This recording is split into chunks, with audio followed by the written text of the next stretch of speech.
Hi everyone, welcome to the Bot Next Door. Today's topic is going to be the psychology of entrepreneurship. The main theme will be why do people start companies and very risky projects in general. I'm talking about this with Valeria Pierdominici. Valeria is a psychologist of the highly skilled. She works with a lot of artists, musicians, business owners, entrepreneurs, and so on. I also bring on Samar Morshedi. Samar is a friend and a fellow tech founder. And I bring her on to counterbalance some of my sometimes too cynical points of view. So I hope you're going to enjoy this episode. I certainly did. And without further ado, here's Valeria and Samar. Hi, Samar. Hi, Valeria. Thanks for joining me for this episode of the podcast. How are you today? Hi, good afternoon. I'm very well, and how are you? Pretty good, pretty good. You, Samar? Yeah, hi. Thanks for having me. I'm also very good. Super. Very excited to be here. Excellent.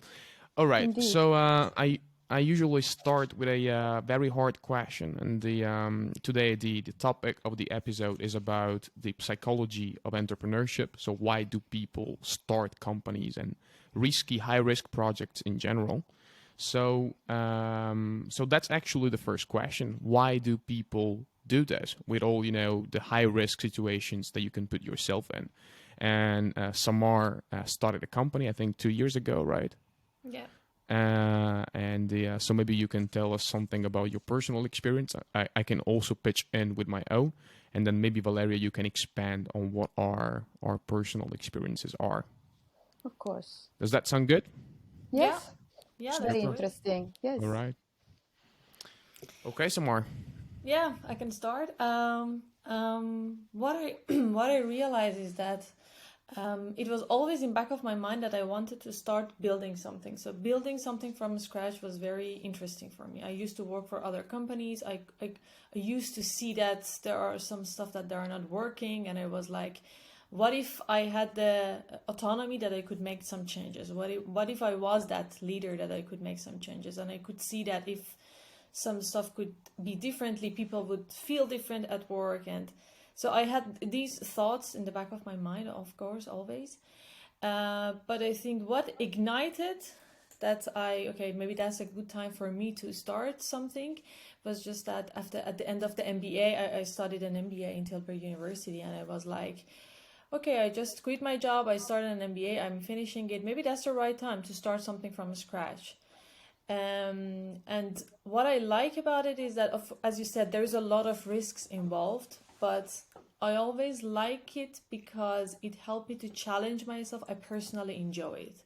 I personally enjoy it to put myself in a position that might be very difficult. But I learned through my years of living that whenever I put myself into a challenge and I'm come out of it, I'm changed, I'm developed, and I learned a lot of cool stuff. So I look at all those risks at the beginning from this perspective, that it's going to be difficult, but I'm going to learn a lot of stuff. So, yeah.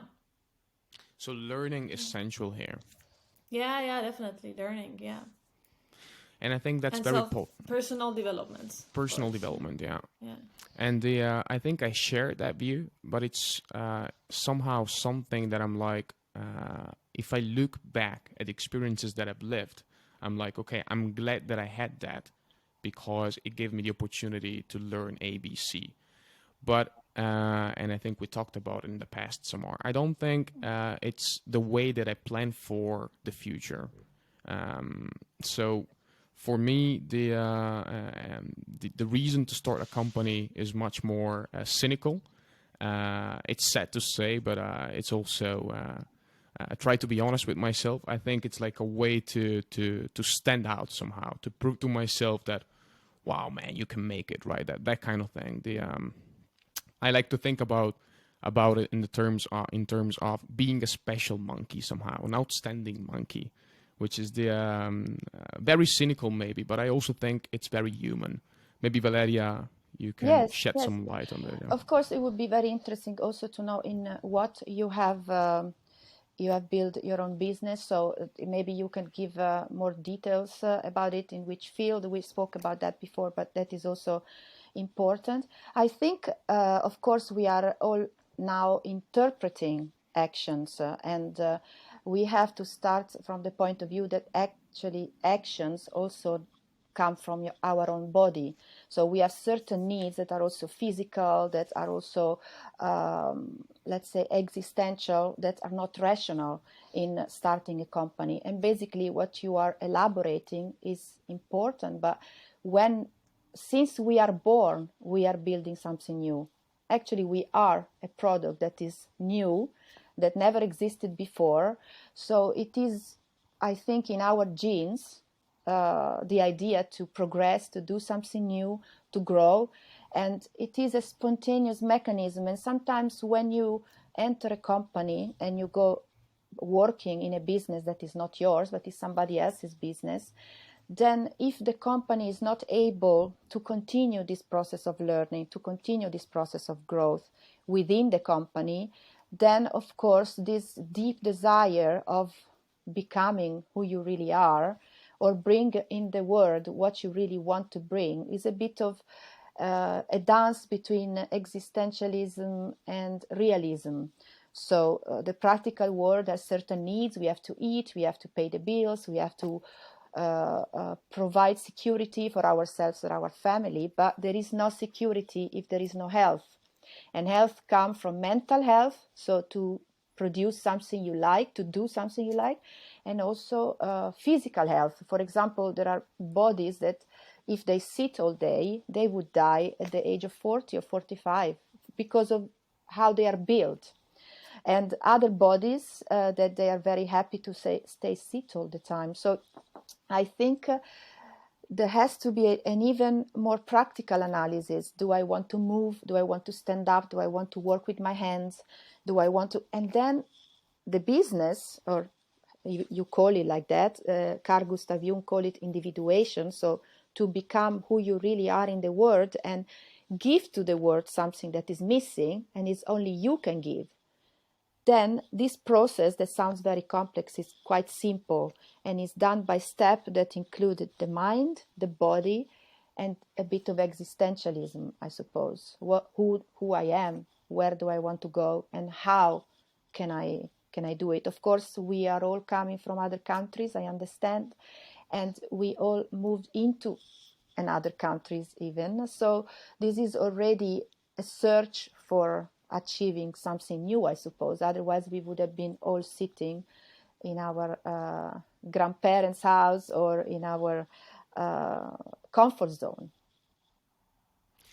So you called it individuation Yes. from Jung, right? Yes, and you yes. defined it as give to the world something that you and only you can give. Is that Yes, how you define it?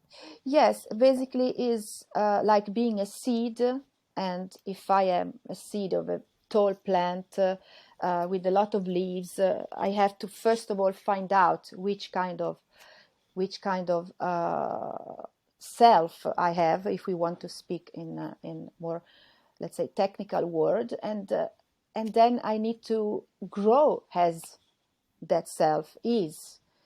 And through this process, you encounter your shadow, you encounter your dreams, you encounter your biography, your history.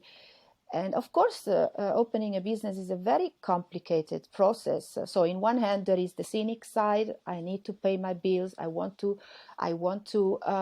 put something in the world, like you described, which is very practical and also having a reward, which is financial at that point. And also probably what Samar said, that is not really financial, but is also, I wanted to do something new. And this is also what separates like doers from dreamers. I was listening to this Steve Jobs short interview when he was young, and he was defining this. And of course, this is also a spiritual concept. So many people, from gurus to politicians to poets, have said that. So I'm not saying nothing new, but definitely if you see something that is missing in the world, it could be a service. In Amsterdam, for example, many services are missing, and people complain all the time. Oh, in my country I have this. Why here is not that? But all those things that are missing are actually potentially a business opportunity, because you see that this is missing, So if you act upon it, you can, first of all, respond to a specific need of people or the market, let's say, and at the same time, you can fulfill what you need. I need this service, does not exist. So I will have the service at the end. So it's, in one hand, it's a creative process because you are your own person with your own analysis of the world, with your own brain and characteristics, and you enter a certain peculiar field, which is, in this case, the Netherlands. So you have to see if the seed is planted in the right place, first of all. And in your case, probably you left your country also because there you couldn't do what you wanted. So this is a generalization of the conversation, I think, from a psychological point of view.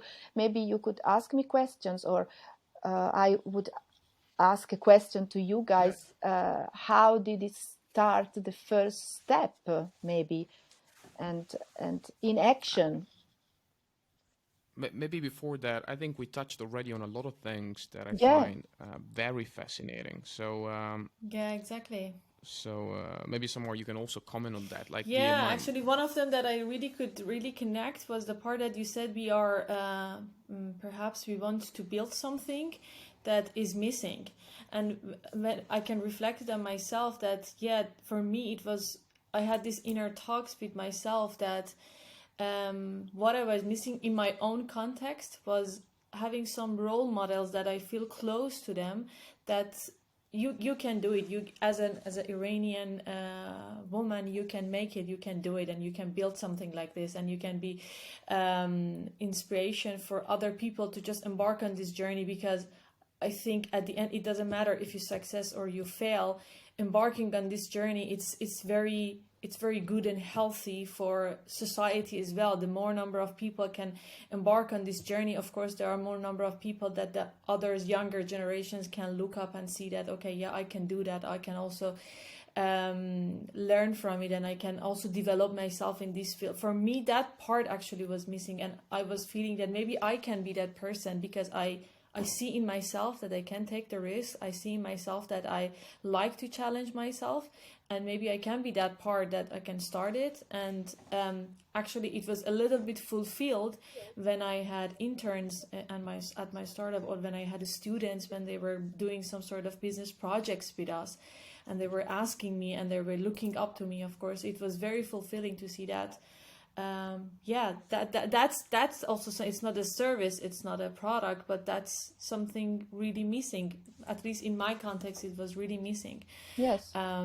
Because perhaps people find it very scary. Okay, that's not for me, or you should have very specific characteristic in order to just start something like this, or you need to be, I don't know, a very special person that can do it, but can do this. And I really wanted to change that image as well. That you don't need to come from an entrepreneurial family. You don't need to come from somewhere that the generation before generations, they were all entrepreneurs. You don't need that. No. You can just be a normal person, but have some dreams or have some ideas, and yeah, you can just start doing it. And it doesn't matter if you success or fail. I really emphasize it a lot from the beginning. I was also I had this inner talk with myself as well, that it is just as, of course, I am driven by success as well, but just starting this, yeah. But I think we need more people too. In what you mentioned, it's very interesting, because the Valeria, you must know that Samar and I had offline chats like this in the past, and I never heard this nuance that I would now define as a little bit rebellious, like Yes. I'm going to prove that you don't need this set of characteristics to do this. You can do it anyway. Yes. I never heard that, and it resonates with me in a different context for different reasons. But like this, I'll show you, man. Like, I'll show you. That resonates, and I never heard it before. So it's the and it leads me to a question that I wanted to ask you, Valeria. Yes. Is which is, now we're talking about this creative process. Yes. This creative process and this need for self-realization, right? I don't know if that's Yes. a correct definition. are these the basic needs, the basic drivers that push people to take to take on risky projects like starting a company, or is there a layer underneath? I talked to an investor once, and he told me about the reasons why people start companies, and it was very. He looked at that from an evolution perspective. It's like it's either for safety, so money, or for power or status. Fame. Yeah. Status, yeah, fame. How do you see these things relative to the need for self-realization? Are they separate? Do you only see them in a negative connotation? Is there something positive about them? Are they the underneath, the layer below, basically? What do you think?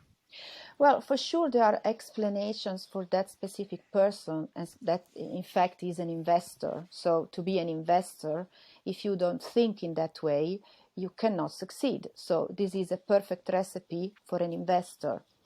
And if people build businesses for that reason, I don't know, because of course we should have a statistic and ask, but I believe he speaks with enough people, so he must have something to say.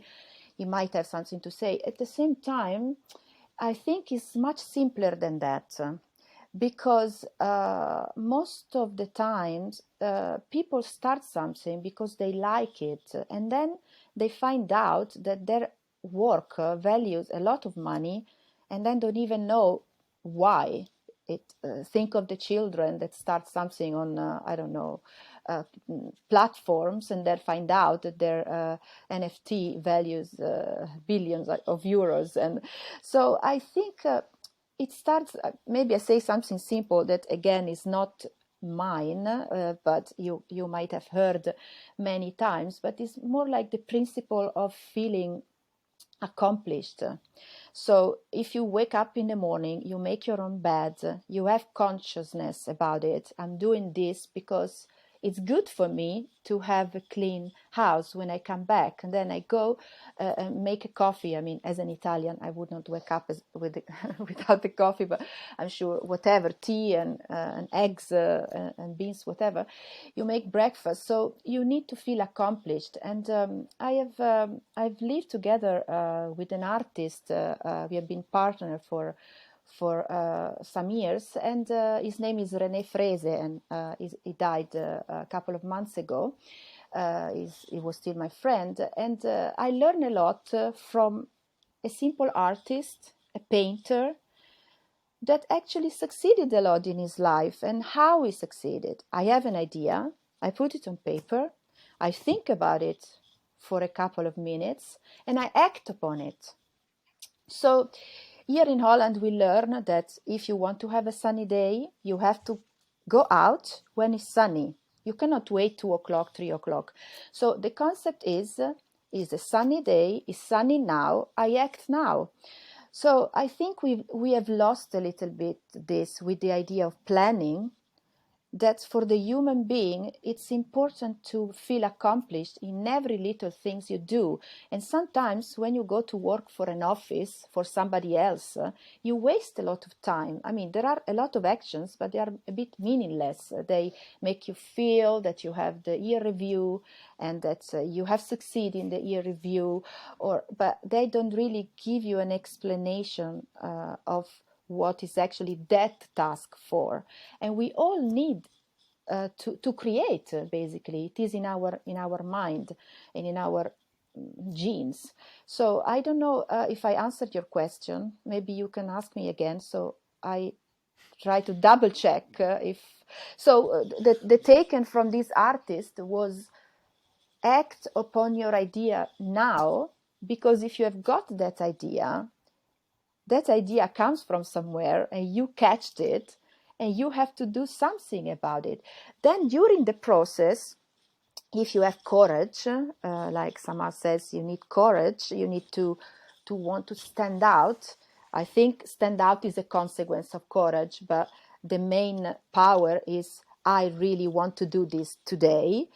Then you go to the Chamber of Commerce, you register your name. Okay, then that is registered, and then you start. And then you start from here, but the journey you only understand at the end, because you will find so many obstacles and so many failing during the process. And then you start to want to make, I don't know, color red cups, and you end up doing green bottles, which is the most basic thing that already exists, but maybe through the process you do it in a different way.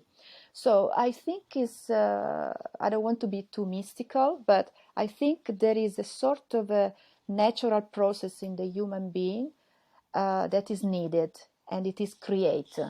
And if you create a painting, you create a beautiful day, you create a nice recipe, or you create something that is very important for you, that also create money, that is the best, because you connect your desire with what is needed in the world.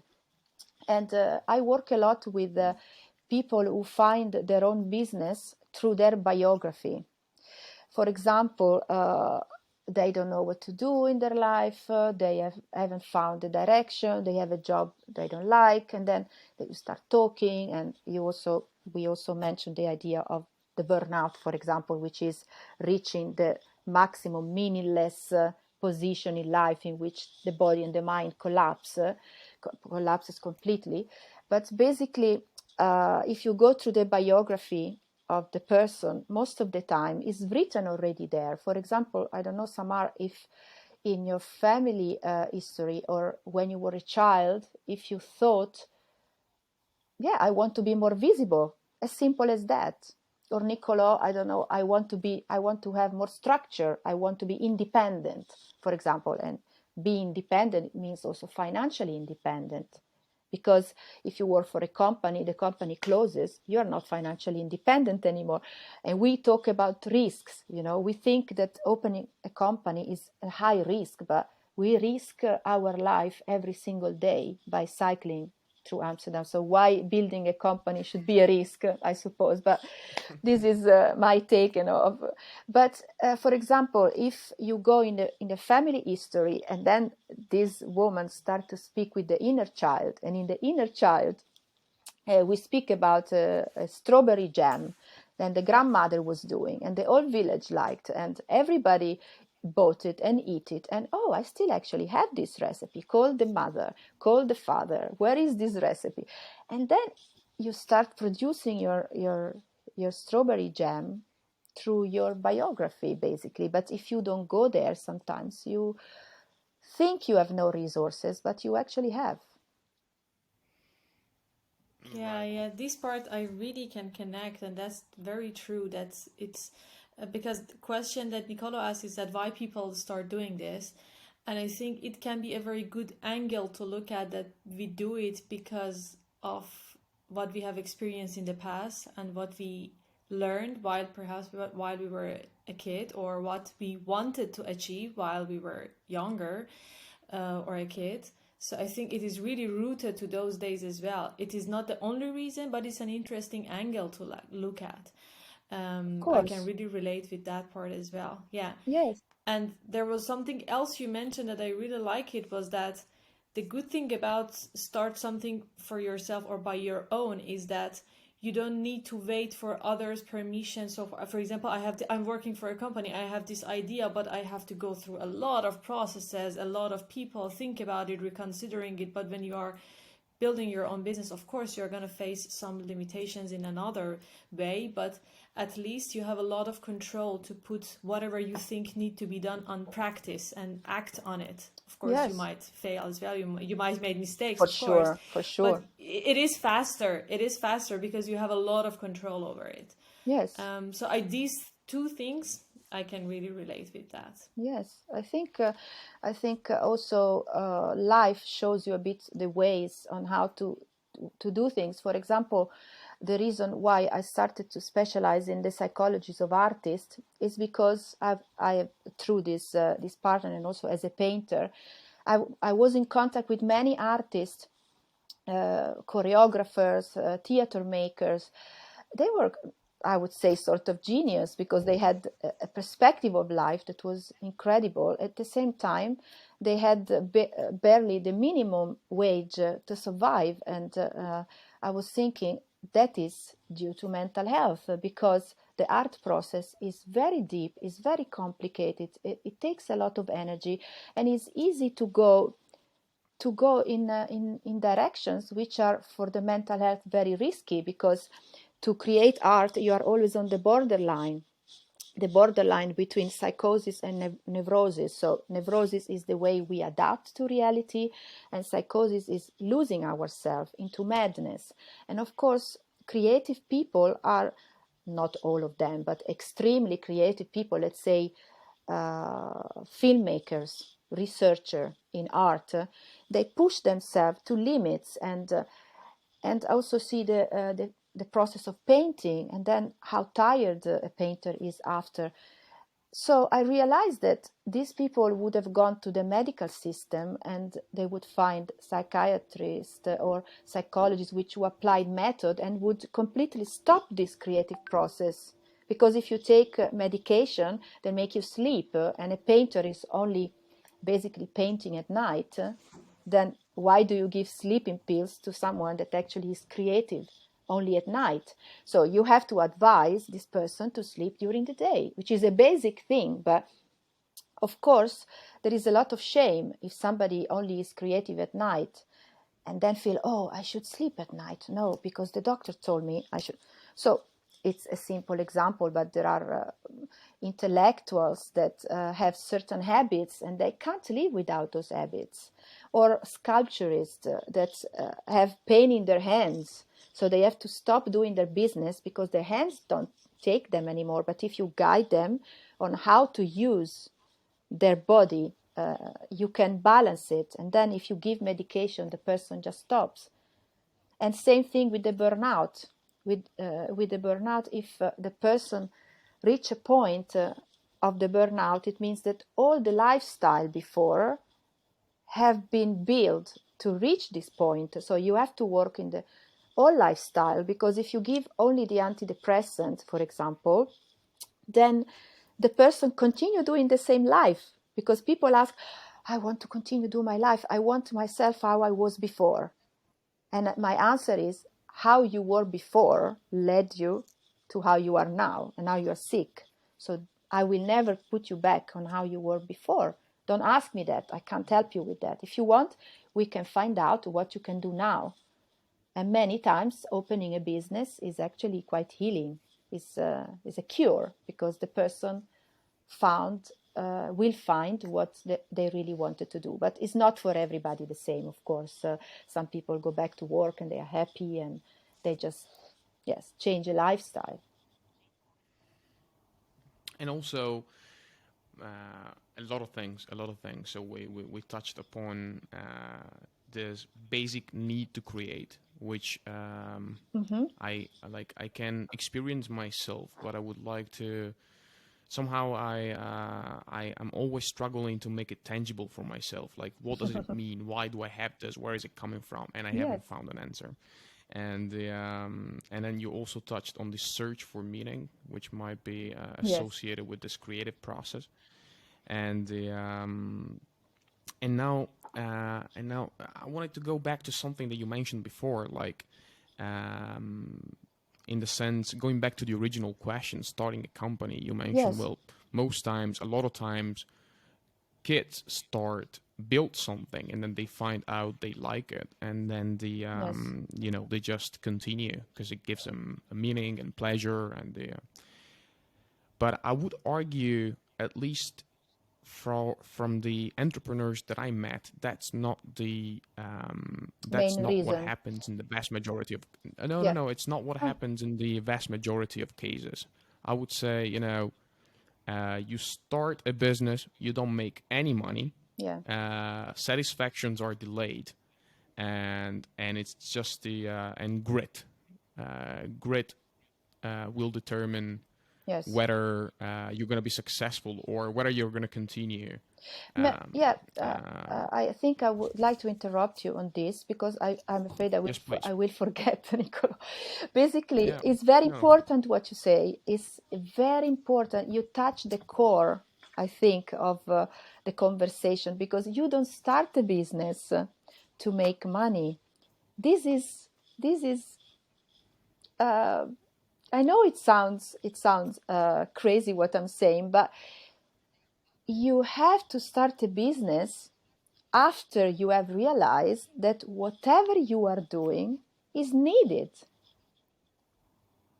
So I don't know if I explain or if you want more information about it, but each of us has certain skills, and those skills are useful. So I don't know if you had a neighbor that can repair your bicycle, or if you had a friend that was like talking so fast that he could work for television, or if you had I don't know, someone. So it's related to the talent you have, and we all have talent. Even not talking and look stupid, it's a talent, because everybody wants to talk in this society, and if there is somebody that is not talking, it can be very useful to certain professions.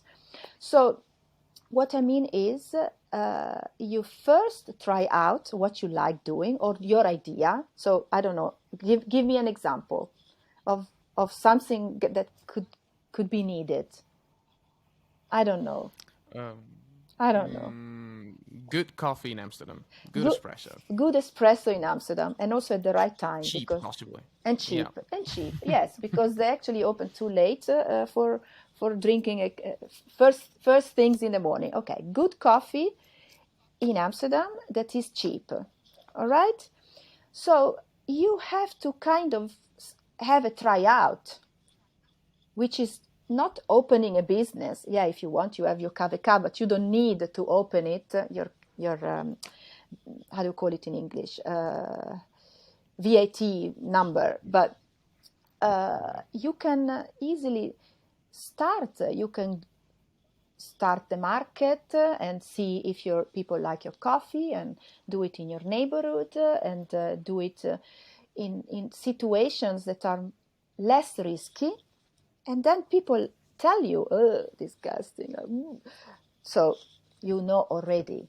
And if so I am more with the idea that, at least in Amsterdam, maybe if you want to go to New York and or in other setup of cities that are bigger, but what I mean is, everything starts from something small.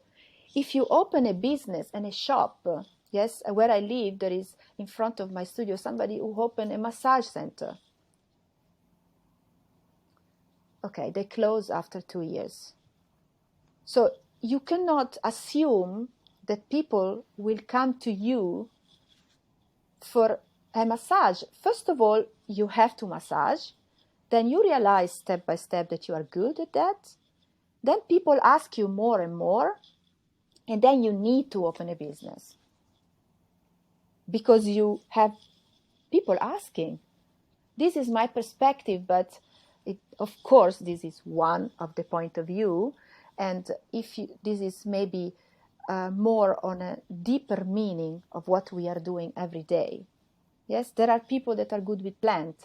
I don't know if you had friends like this. They touch a plant, and whew, after a week, they're all green, and say, what have you done to my plant? Right? My mom is like that. My Exactly. girlfriend behind me. You see? Exactly. I can see that. So I'm not. So you see, no plants. Because they die. I have one in front, and it's surviving. But so I think Clear. No, no, no. I think you would make a lot of investors happy actually with this approach because they're Okay. like, all right, don't spend a lot of money at the beginning, No. figure out if this works, and then maybe you should consider a move into venture capital or the just a joke. Just No, a but you're right in a joke. sense that I found in this bookshelf outside the supermarket, Women and Finance, something like that, two books from the 70s. And I don't know nothing about it, of course, but it's very interesting to know that I'm working since 2013, but actually 2008, but officially since 2013 independently. And I read about numbers just right now. So it tells you a lot, I suppose. Clear. Linked linked on this on what you just mentioned. I'm wondering, especially given the fact that you work with so many artists, I think there Yes, might be some nice overlaps between business founders and artists in this regard. yes, I see. You have that creative force that leads yeah, you to start. Whether the yes. financial rewards are there or not, it doesn't matter. You just start because you have this creative force. And a Then need to survive. Yeah, right? and need to survive. Right, Yes, right. Then let's even say that from a practical standpoint, you can survive. You have the means to to get by. okay, But you start noticing over time that the output of your creative process doesn't get you appreciation from other people, yes, which I guess could be a situation where many artists find yes, themselves. I know some myself. That does something to most people. I guess there's yes, the kind of artist that can push through and ignore that, but that does something to, yeah. I would say, to the vast majority of people. What do you think about it? Mhm. How do you push through? Where does that come from? Mhm. And your Well, general thoughts. well, for sure, not everything we do is understood by the context where we are living. It could be understood from another context, but we are living here. And in this case, the web is helping because you could do something here that is appreciated somewhere else, and before that wasn't possible. But somehow, I would say, try to make money part time, whatever uh, things you find okay to do, and still produce, because you still need to produce what you like doing, even though the context doesn't understand what you are doing, because in 20 years time it could be understood what you are writing, or what you are, even a business you are building, I don't know, a toy for kid that kid don't like now, and in 10 years maybe they could like. So I think it's still important to continue the creative process, but it's important also to be realistic and merge with having to work. I don't believe much in maybe receiving the money from the government, or of course I know some people that are maybe ill, they need it. It's good that it's there as a let's say, plan B, but it's always better to see that you are doing yourself, to be able to to survive with your own strength. But at the same time, you touch another very important point. Doesn't make much sense to do something that people don't like at the end. Not because it's not important what you are doing. So for yourself, you can still continue doing. But the human being, it's individuating, so it's becoming itself in the context. So it's better to invest your energy in something that you do easily and makes you happy, than in something that takes a lot of effort and you believe in it so strongly, but nobody likes it. So the switch in this case, which is very difficult for many people to understand, and it is getting into the word. So we are alive. We are not living in our head only. So if I live only in my head, I do something and continue stubborn doing something that nobody wants. But I might like it, but there is no meaning in what I'm doing at the end, because it's like a flower that try to come out from the soil, but not actually coming out from the soil. And that's not a flower. You know what I mean? You need to become a flower, whatever flower, and then you need to shine as much as you can and to be visible, that people can appreciate you, even in a small niche. So I would not be afraid of the niche. So you're doing something that 10 people like, good, do it, because these 10 people represent a part of the world. But if nobody likes it, it's a bit of, how can we say, I know I say something really terribly realistic, but it's important, yes, to be able to fail. Fall with the face on the ground. It's not working. It's not working. Just leave it. You have to let go of that idea. When you manage to let go of that idea, so I'm a human being, I'm completely a failure, ha ha ha, I'm gonna have a very bad year, but I'm going to see how can I adjust and how can I do something that actually makes me happy, because I can survive with that. I don't know if you are familiar, of course, with Paulo Coelho. He writes very simply the philosophy of Carl Gustav Jung in simple words in The Alchemist. And there is this guy that has to go to Mecca, and he has to go, he wants to go. And then there is this, how to say in English? It's a slope. Uphill. Yes, uphill. And then, of course, everybody going to Mecca, they actually are thirsty at that point. So he started giving water to these people, and then of course he built, I think, a glass shop. I don't remember everything in detail, so if I'm putting a bit of my interpretation, I'm sorry about it. But it's actually very important, because his meaning was to go to Mecca, right? So I want to become something. A dancer, a business person, I don't know, I want to produce t-shirts. During the process, I stop somewhere and I see that I am needed in something else. Then you stop and you do what is needed, because this is likable from people and it makes you happy. So this guy is in the glass shop and give water to people. Of course, that can last maybe 10 years. And then the voice inside say, actually, I have to pack, because I have to go there myself now.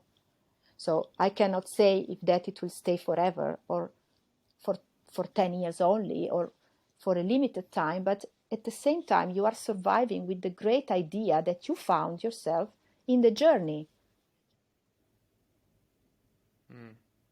So Yeah, I can really relate with the part that you mentioned about the appreciation.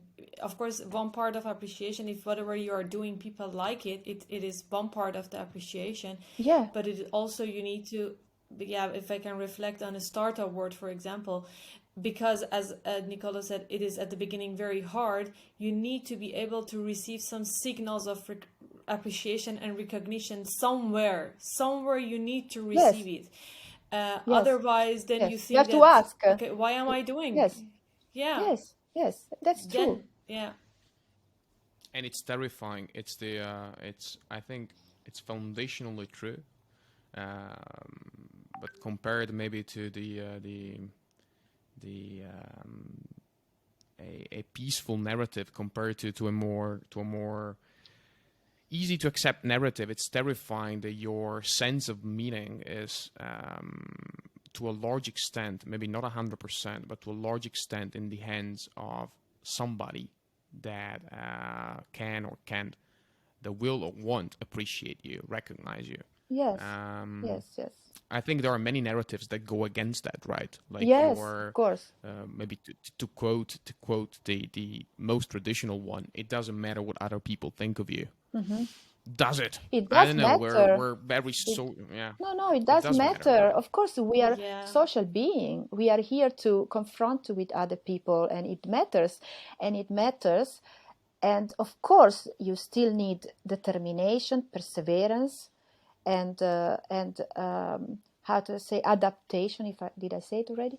So it's fundamental to consider the context. And when you fail, so let's say that you see that what you are doing is needed, and you see that more people need what you are doing, so you dedicate more time to it, then you can try to do it. It can go well, it can diminish the interest. Well, if the interest diminishes, then you have to turn into something else. If you are producing meat and everybody becomes vegan, and you realize that there is a certain consciousness behind that, then you have to go through the process of consciousness eventually to start producing something else. But that doesn't mean that you are not a good person or that you did something wrong.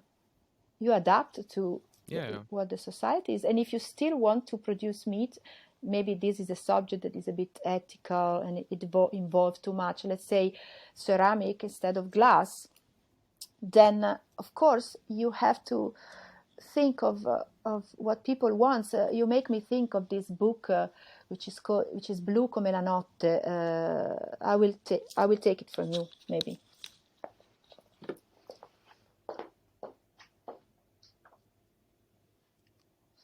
Okay, it was in the white region, on the blue means blue. Is white, I remember.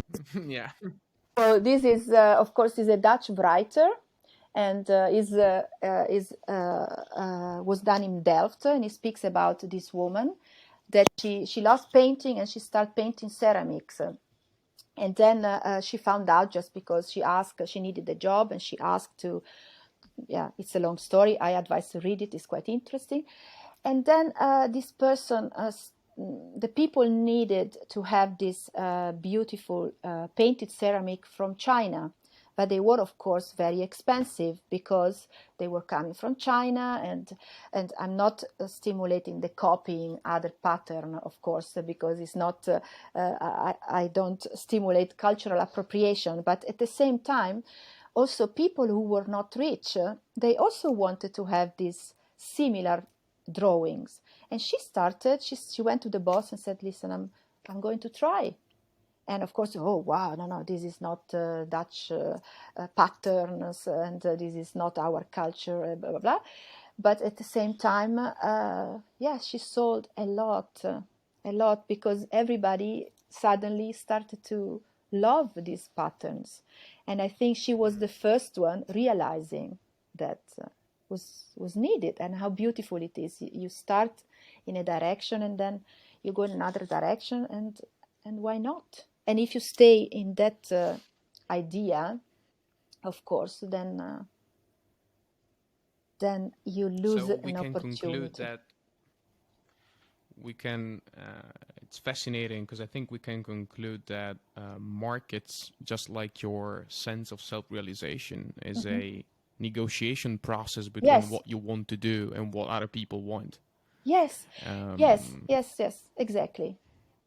Yes, and I also got some book from you, just if you want to have some inspiration, and I think maybe they are interesting. And this is 20 years old, but is the 7 habits, so you know it already. This is a little bit also American, but German-American. I think is German. He moved to Canada, and Eckhart Tolle lived on a bench for many years in depression, and then he became an interesting voice as a coach. And then, of course, is The Body Keeps the Score, which is a Dutch writer, because we work with our body, and sometimes by doing certain professions we encounter our traumas, past traumas, so we have to go through it to be able to, so we don't need to be demotivated if we encounter very heavy obstacles. For example, my father wanted me to be a lawyer, and I am not a lawyer, and I've been, beaten because I didn't become a lawyer.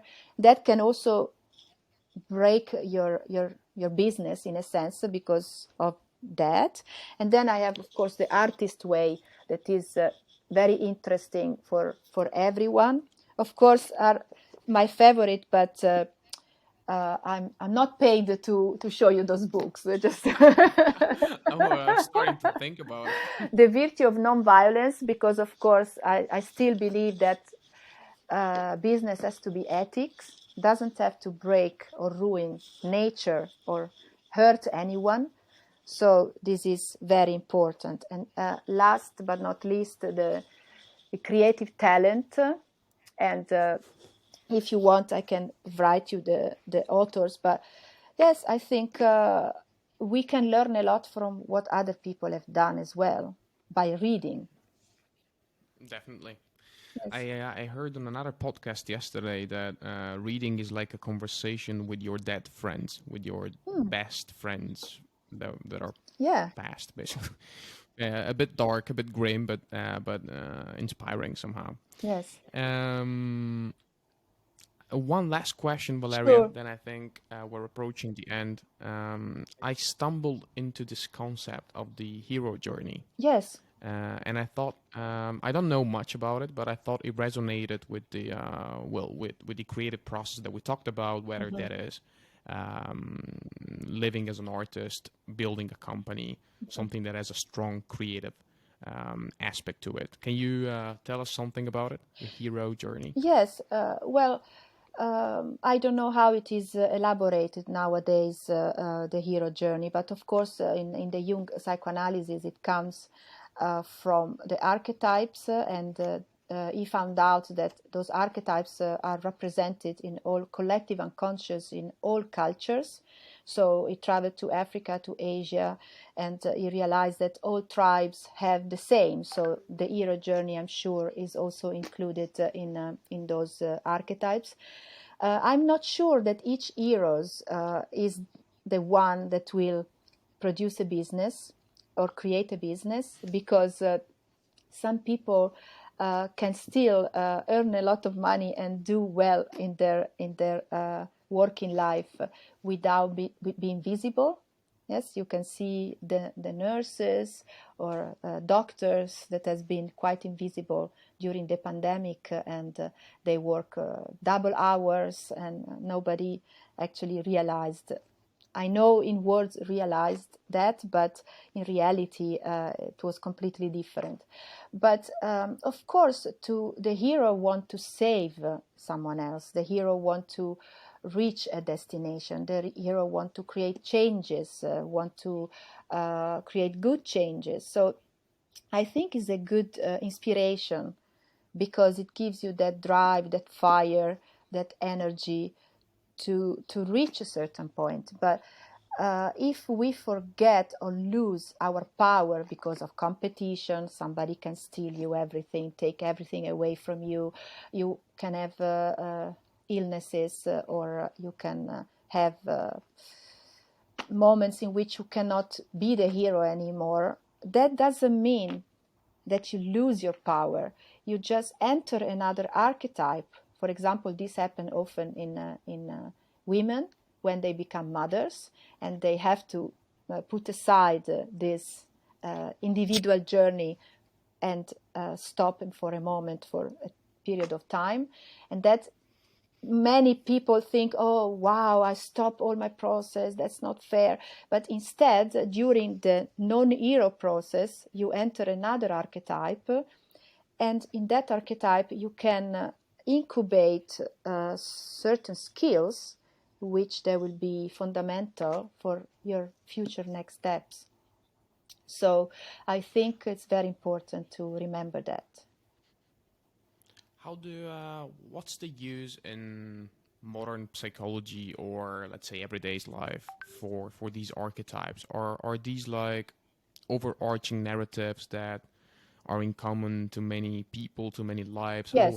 Yes. What's the utility of these stories? Yeah? Yes, of course, you can identify with a symbol, basically, because when we talk about a symbol, then we all become abstract, and we all create a sort of history, an image about it. For example, if I would tell you create or produce, collect images about the hero, your representation of a hero, and in a week time we discuss again.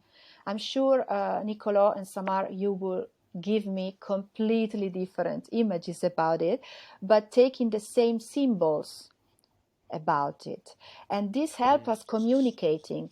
What is important for any life journey is that we interpret many different archetypes every day, and we are not into one, because if you are in the archetype of the hero and you end up not to save anyone, then you get depression and suicidal thoughts, because you think, oh, I haven't reached what I was meant to reach. But instead you can go from different archetypes, and then you can develop your personality that is more adaptable to the world. And sometimes you have to hide behind a tree and if to survive, and you cannot be the hero. But if you are the hero, they kill you. And if you, I mean, metaphorically, apology for my lack of web or computer skills. I have all the pop-up. So yes, so I think in the daily life, it's a good abstraction of who we are, and we can communicate with others through their interpretation of this kind of persons. And the hero journey is, I think, a journey that each of us has to go through, but doesn't have to be only that. You have to go through the good father, in your case, or the good loser, or the good hiding person, or the, I don't know, the lover, or the, so you have to go into several roles during your life. And that's why it's important, the work and life balance. You, even if you haven't finished your work, it's time to make dinner, then you have to be able to close the chapter or put like a sign in your book, put the book away, enter another archetype, fully, not sad because you cannot continue. You know, you enter the other archetype, you are fully that. It's a form of meditation. Huh? You wash the dishes, you fully wash the dishes, you are happy. Of course, it's hard. Life is not easy, but that sounds very hard. Yeah, you go through that, and then when you finish, you have accomplished something. It's important to remember that all those tasks need to be accomplished. There isn't really one more important than the other one. They are all part of your daily life, and all archetypes are part of your daily life. If you choose only one, you actually can risk to hurt yourself and to hurt other people around you, because you don't diversify your needs and other people's needs. And when also you have a business, or let's say an individuation process, you also need to learn all those different tasks. Making a coffee, one time you're serving someone, sometimes someone else is serving you, sometimes you are asking someone and you are the student, the archetype of the learner. Sometimes you teach something. And you never have to be afraid to ask also to switch roles and not being always the same. If we are always the same, we know we are doing something wrong. We really have to be many things, not only one. I don't know if I answered your question. I hope I did. You answered it. Yeah, it's the. I think this deserves an episode apart, like the all the archetypes and the interesting, for example, that they occur in every culture. That I wouldn't with many similarities, I guess. But I think it's a topic for another episode. We got to the end. Thanks a lot, Samar. Thanks, Valeria. Very interesting conversation. Thank you. Thank you so much for your questions. It was amazing. I really enjoyed. Yeah. Thank you, Valeria. Thank you, Nicola. Thank you. Have a good day. Bye bye. Thank you. Bye bye. Bye bye. Bye.